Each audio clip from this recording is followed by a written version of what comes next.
Hello friends, मैं हूं सनान सारी। आप देख रहे हैं सनाम इस यूट्यूब चैनल। फ्रेंड्स, आज हम पढ़ेंगे मुग़ल वंश में जहांगीर के बारे में। तो फ्रेंड्स, मेरी आपसे रिक्वेस्ट है कि इस वीडियो को इन तक देखिएगा। तो फ्रेंड्स, जैसा कि आप जानते हैं, मुग़ल वंश का जो पहला शासक था वो था बाबर। और बाबर के बाद जो अगला शासक बना वो था हुमायूं। हुमायूं के बाद जो अगला शासक बना वो था अकबर। और अकबर के बाद जो अगला शासक बना वो था उसका बेटा जहांगीर। तो आज हम जहांगीर के बारे में पढ़ेंगे। तो जहांगीर के बचपन का नाम था सलीम और जहांगीर की माता का नाम था जोधाबाई, जिसे मरियमुज़्ज़मानी कहा जाता था।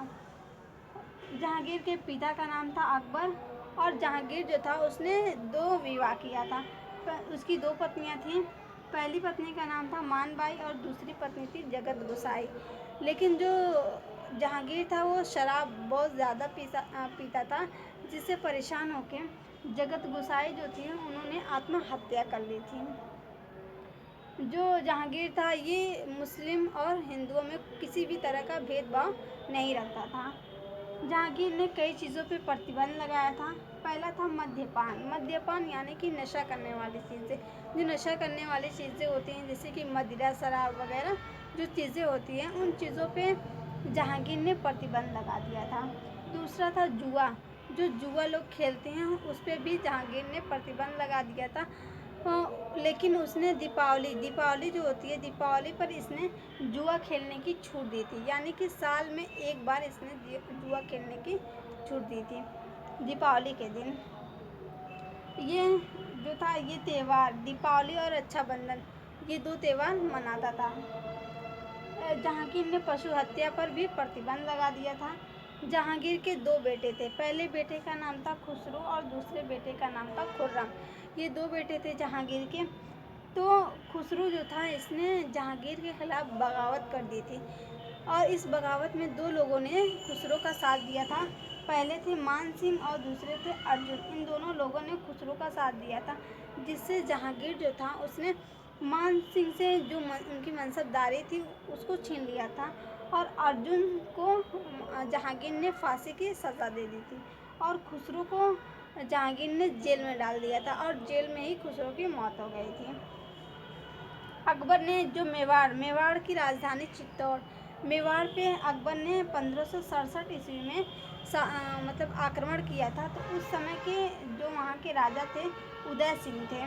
लेकिन अकबर मेवाड़ को जीत नहीं पाया था। फिर उसके बाद उसने दोबारा 1576 ईस्वी में दोबारा मेवाड़ पे आक्रमण किया। तो उस टाइम के जो वहाँ के राजा थे वो थे राणा प्रताप। लेकिन ये भी पूरी तरह से हारे नहीं थे। ये युद्ध छोड़ के जंगल में चले गए थे।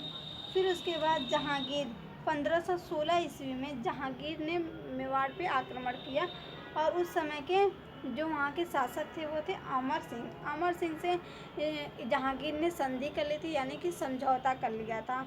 जो अमर सिंह थे वो भी पूरी तरह हारे नहीं थे, लेकिन जहांगीर जो था उसने मतलब उनके किले को चारों तरफ से घेर लिया था, जिससे अमर सिंह ने उनसे संधि कर ली, यानी कि समझौता कर लिया था। लेकिन अमर सिंह को ये बात अच्छी नहीं लगी थी। तो अमर सिंह ने जो अपना वो चले गए थे जंगल में और जो भी उनका साम्राज्य था उस साम्राज्य को उन्होंने अपने बेटे करण सिंह को दे दिया था। ठीक है, आगे बढ़ते हैं। जहांगीर ने खुर्रम को, जो दूसरा बेटा था खुर्रम को उन्होंने दक्षिण भारत जीतने की जिम्मेदारी दे दी थी। तो दक्षिण भारत को जीतने जब खुर्रम गया था तो वहाँ का जो शासक था वो था मलिक अंबर से इसने युद्ध किया और दक्षिण भारत को जीत लिया था। जब खुर्रम दक्षिण भारत को जीत के वापस आया तो जहांगीर ने खुर्रम को शाहजहाँ की उपाधि दी थी। फिर उसके बाद इसने कई अभियान चलाए। फिर जहांगीर के काल में ही जो अकबर ने काबुल और कंधार को जीता था वो उन्होंने विद्रोह कर दिया था, लेकिन जहांगीर ने इस विद्रोह को दबा दिया था।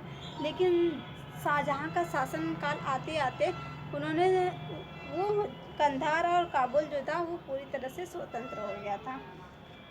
जो जहांगीर था उसको चित्रकला में बहुत ज़्यादा दिलचस्पी थी। जो जहांगीर था वो अपने न्याय व्यवस्था के लिए जाना जाता है। जो इसने न्याय व्यवस्था मतलब कि ये बहुत न्याय पसंद इंसान था। तो ये जो था इसने सख्त आदेश दे दिया था कि जो भी अपराधी है उसको उसकी नाक और कान काट लिया जाए और उसके बाद उसकी जो भी जायज़ा मतलब कि ज़मीन और घर वगैरह हैं उसे ज़ब्त कर लिया जाए। तो जहांगीर उस टाइम ईरान की महरुन्निसा ईरान की एक मतलब कि महरुन्निसा नाम की एक औरत आई थी जो कि विधवा थी, ईरान से आई थी। उससे जहांगीर ने विवाह कर लिया था। जो महरुन्निसा थी यानी कि जो सलीमा बेगम, जो महरुन्निसा थी, महरुन्निसा को सलीमा बेगम जो थी, जो कि बैरम खां की पत्नी थी। उसके बाद जब बैरम खां की हत्या हो गई तो उसके बाद अकबर ने सलीमा बेगम से मतलब कि विवाह कर लिया था। फिर उसके बाद सलीमा बेगम की देख रेख के लिए जहांगीर ने महरुन्निसा को रखा था। तो महरुन्निसा जो थी वो विधवा थी। फिर उसके बाद महरुन्निसा जो थी वो ईरानी थी और ईरानी में नवरातन की तरह एक त्यौहार मनाया जाता है जिसका नाम है नौरोज़। नौरोज़ का त्यौहार मनाया जाता है और नौरोज़ के त्यौहार पे औरतें जो होती हैं वो मतलब कि बहुत मतलब कि तैयार हो जाती हैं पूरी तरह से अच्छे से। तो वो भी तैयार हो गई थी तो वो बहुत मतलब कि अच्छी लग रही थी, बहुत खूबसूरत लग रही थी, जिसकी वजह से जहांगीर ने उन्हें नूर जहाँ की उपाधि दी थी। फिर उसके बाद जब जहांगीर ने महरुन्निसा से शादी कर लिया था, विवाह कर लिया था, उसके बाद उन्होंने जहांगीर ने महरुन्निसा को नूरे जहाँ की उपाधि दी थी। पहले नूरे महल की उपाधि दी, बाद में उन्होंने नूरे जहाँ की उपाधि दी थी।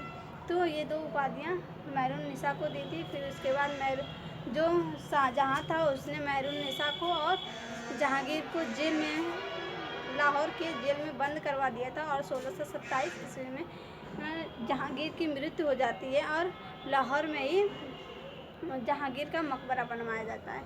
तो ये था जहांगीर के बारे में। उम्मीद करती हूँ कि आपको समझ में आ गया होगा और अगर कुछ समझ में नहीं आया है तो आप कमेंट करके मुझसे पूछ सकते हैं।